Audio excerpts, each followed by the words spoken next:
We are back now, and one by one, we seem to be losing our favorite business landmarks here in Bakersfield. On rare occasion, we get one back.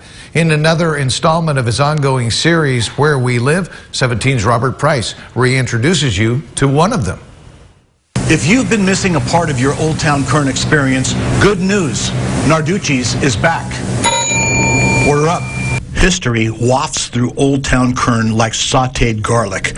From the Sumner train depot, local preservationists are currently trying to save, to the Pyrenees Cafe, which has been serving cabbage soup with all the Basque accoutrements since the Grover Cleveland administration.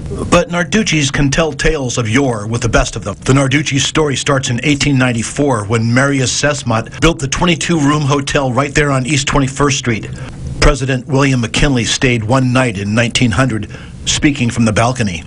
5 years later, Sesmat was shot without warning, killed by a deranged sheep herder.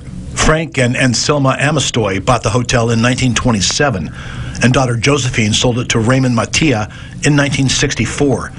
Marino Narducci bought it in 1967, renamed the restaurant Marino's, and in 1997 passed it to his son Jimmy, who renamed the historic building Narducci's Cafe. It was a popular place until about a decade ago when personnel drama led to some defections and eventually closure. Now, after a couple of false starts, it's open again. Meet Edgar Ruelas, who worked here as a dishwasher in his early 20s. Now, at 34, he's running the place.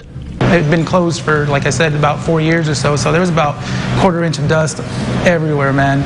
You'd walk, it was like walking on the moon. Not a speck of moon dust now. It looks the same or better than it did even the last time it was open. From the spotless but well-worn bar to the vintage neon signs overhead, including the Arizona Cafe, which Jimmy Narducci must have won on a bet because that Baker Street landmark is still open and doing fine. Ruelas says he's happy to be bringing back this great piece of history. I started realizing there was so much history to this place. You know, people would tell me, hey, you know, it was older people. I remember when I was a kid and my father would bring me here. And some Narducci's traditions are coming back, some not. The Thursday steak, once regarded as the best value in town, is almost ready for its reintroduction, although Ruelas can't promise 2016 prices. But we'll have to wait a little longer for live music. Ruelas needs to get the proper permits.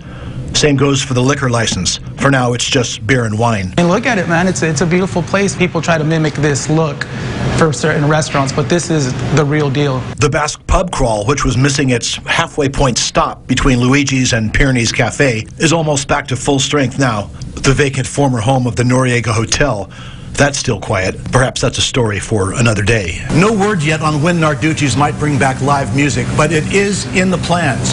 For now, though, the hamburgers, the steaks, they are back.